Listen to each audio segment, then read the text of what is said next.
Welcome to This Explainer. Today, we are stepping way outside the ordinary and diving headfirst into a deeply unsettling yet absolutely fascinating piece of source material. We're going to put ourselves right in the shoes of a secretive character known only as the Inkblot. Together, we'll be reading through their clandestine diary to explore a dark, highly mechanical world known as the architecture of stasis. Just listen to how this diary actually begins. The air here is thin, smelling of old parchment and the rhythmic, joyless clicking of the city's gears. You can practically feel the claustrophobia, right? This citizen is secretly documenting the history of what they call hollow souls. It's a history etched directly into cold stone, forming a literal ledger of human sacrifices. So, to really grasp what is at stake in these diary entries, we need to understand the world this citizen actually lives in. The architecture of stasis is, essentially, a carefully curated paradise of sleep. The state absolutely guarantees your physical survival, but, and it's a massive but, it demands everything else in return. Specifically, your individual meaning. The citizen writing this diary is completely torn apart internally. They're caught between accepting this state-mandated sleep and succumbing to what the state calls a plague of awareness. And this awareness? It was sparked by a rebellious, shadowy entity known simply as the Thinker. Let's really dig into this core conflict. It perfectly frames our citizens' agonizing internal struggle. On one side, you have the cold logic of the state, safety, predictable routine, and what they call unqualified repose. Honestly, it sounds incredibly tempting. But on the other side, you have the Thinker's raw defiance. This is described as volatile potential, a plague of awareness, a literal inner fire. The diarist is just constantly bouncing between the comfort of the machine and the terrifying allure of waking up. Entry 1. The Silver Mask. The diary is structured around a series of parables told by the state, starting way back in the early days of this society's perpetual twilight. According to the entries, there was a prince who looked out at his people and saw orphans of meaning shivering behind glass walls. He realized something profound. Power isn't about being a person. That's just a modern pretense. To rule absolutely, he didn't use a sword. No, he descended into the royal clockworks and literally traded his own skin for shifting silver gears. He replaced his beating heart with a rhythmic pendulum. He didn't need his people to love him. He just needed to be a constant mechanical ritual that they could stare at until they completely forgot they ever had a will of their own. He became a hollow throne for a hollow people. Which brings us to this incredibly chilling piece of logic from the state. A man with a face is a man who can be doubted. I mean, wow.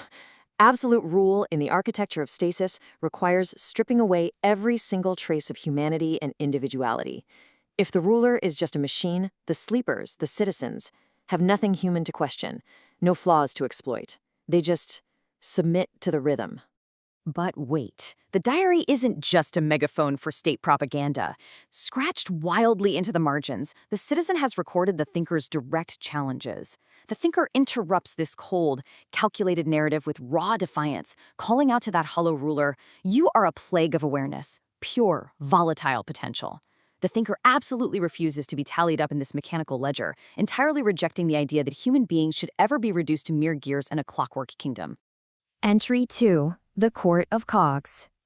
This intense internal tug-of-war continues as the citizen grapples with a really stark division in their society. The diary introduces us to a girl in the Tavern of Grime. She spends every single day digging for roots in the frozen soil. Her hands are stained with the gritty, honest currency of sheer survival. But when she looks up, she sees the Court of Cogs. This is a surreal playhouse where the High Lords move with the unsettling, jerky precision of clockwork dolls, their entire existence dictated by fractured clock faces. The diarist describes the elegance of these High Lords beautifully, calling it a cage of slogans where no rose ever withers because no rose ever truly lives. It's such a beautifully tragic metaphor. The state offers the girl in the grime a deeply seductive trade. Give up your painful struggle, give up your gritty labor, and we will hand you the mechanical piece of the machine. We will give you unqualified repose. Sure, you will never starve, but you will also never truly live. The Thinker, of course, aggressively challenges this. They demand the girl be free to claim her own harsh reality and inner fire, rather than succumb to those sterile routines. But the state is quick to fire back.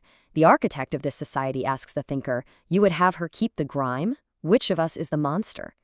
It's a heavy rhetorical question, and you can tell the diarist is really struggling with it. Is it actually moral to force someone to endure endless, painful struggle just for the sake of authenticity, when perfect, painless peace is right there on the table? Entry 3. The Phantom Sun. Now, the citizens shifts their focus to why this whole concept of true autonomy feels so incredibly dangerous to your average sleeper. They paint a vivid picture of the Twilight Sea, where the state has constructed a massive, glowing sphere of stained glass that literally hangs from the sky by iron chains. This is the great sun of their ancestors, artificially rebuilt by the state. It's a grand narrative, it's a soft, glowing lie designed specifically to keep the ceiling of the citizen's sanity from just collapsing into the dark abyss. The thinker is screaming at the masses to shatter this false glass and let the true, terrifying light in. But the citizen realizes that humanity here is like an unmoored ship tossing in the dark.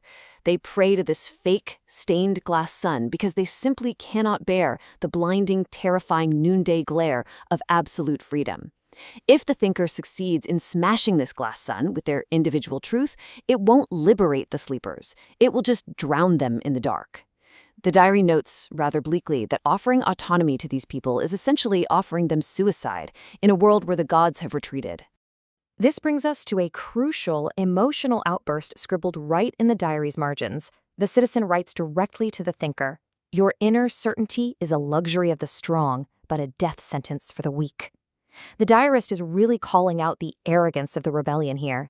The thinker's raw truth might be totally liberating for a strong, defiant mind, but for the fragile masses who rely on the state's soft lies just to survive the day, it's utter destruction.